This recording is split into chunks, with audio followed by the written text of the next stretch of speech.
Mahamadou Dramé.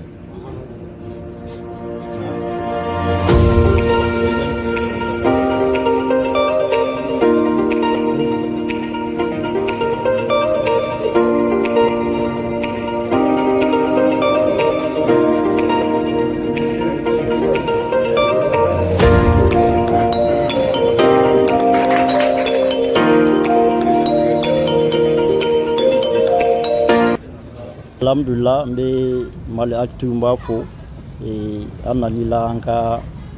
ni jamala jerenna mbe afo la kusebe ni togo ye Aboubacar Coulibaly ni ibi farm secrétaire général ko fe ni section commerce ni fenfen activité commerciale no bo konana no la fasa je kulu nyomoy anga bureau national mbe no syndicat national des banques, assurance, microfinance, établissement financier et commerce du Mali, mieux au secrétaire aux relations extérieures. Donc, bi ambeya ni syndicat bureau civil là. Et nous y sotrakai. Essence inférieure de l'eau, station de l'eau. Donc, à Nyemogo, nana, voilà ça qu'a syndicat si vous fait. Donc, en bureau civil là, bureau civil, alhamdulillah, bureau civil là. Et Nyemogo choisira parakela bela jenen benu nakan. Maintenant bureau sigil la hake mumbe na ukanka o matrafa kusebe anyi nyefolike ula unyene ula no ye anga code du travail ka nyini ka don mu yere be code kono wala sabsi ka parakela ka hake nyini tugamna ka duma o temelen ko fe convention collective no be ibe convention mun konana ka nyini ka don femme de convention kono yala o be ka appliquer yala o ti ka appliquer e ka o nyeyini ibsi di ka barakela o defend kwa muna ani o fana nyefu nyene o temelen ko fe ni accord d'établissement be règlement intérieur barayre o konana o kanga o nyeyini ko don wala sa o bsi ka batu tuwa muna barakela bela jene fe donc convention international bo konana no e OIT ani BT conformément 98 et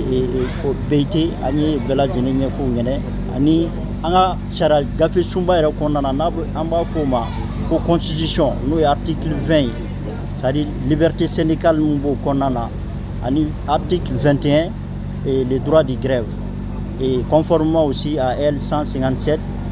et barakela re employeur ka munta ka barakela sigere wala sa ka boaka hake kono kaira ka fa les syndicaliser o de kama atsika joro du soro baraworo la donc nyangini mun kan abula ka nyeshi anga barakela ma ayi o bela jene nyefo et ayi syndicalisme yi ayi syndicalisme de développement de sadi antina mogo sigi mogo munte aka hake don mogo mti ka barakelo défend mogo ma formé donc fenga sigili ko fe formation be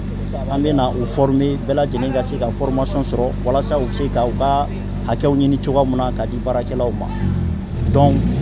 ame syndicat national na no isina befuye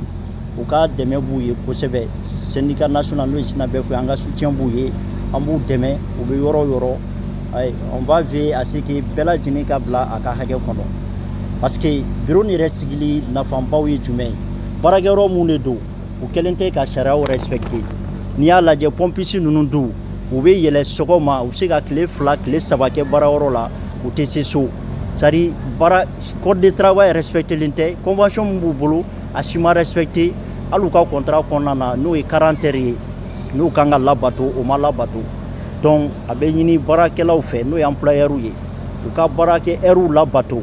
ou ka yele ka tigi 8 heures konana repos ka duma sari uka bla congé konana congé tout bolo repos tout bolo wa uka barake eri danta la mogota hake adon donc o bela jeni ni kanga nyini sisan ka fese wala sa obi bla uka hake konana donc kuma dedo mena kuma di e anyi mogo musigi pi nyemoga era la namba fuma ko secrétaire général Mokhtar Keita sotraga togola do mena kuma dama dayen proof la ma fe aba fo jamae mba fo ka awal nyumondo aka chesiri la information correcte ka di mogoma. Je vous remercie. Mokhtar Ben Keita ne Sotraka comité secrétaire général le bon an ka bi lajɛ kun ye Sotraka bureau sigili ko de alhamdulillah an nana an sera ka bureau sigi an ka ɲɛmɔgɔw ye kuma caman fɔ an ɲɛna u y'an bilasira baara tagabolo kan an kan ka don da minnu fɛ an kan ka bɔ da minnu fɛ donc ciga mun yɛrɛ bɛ ne bolo ka ɲɛsin an ka jama fana ma o de hali bi o de ye courage ye parce que syndicat ko a tɛ taa courage ko a tɛ taa sɛgɛn kɔ ani sigi tɛ bɛn donc min fɔ an ka mɔgɔw ɲɛna hali bi an bɛɛ lajɛlen ka fara ɲɔgɔn kan an kana n'a to farafarali ka don an ni ɲɔgɔn cɛ kuma min bɛ ne bolo k'a fɔ jama ɲɛna o de ye a fɔli b'aw bɛɛ lajɛlen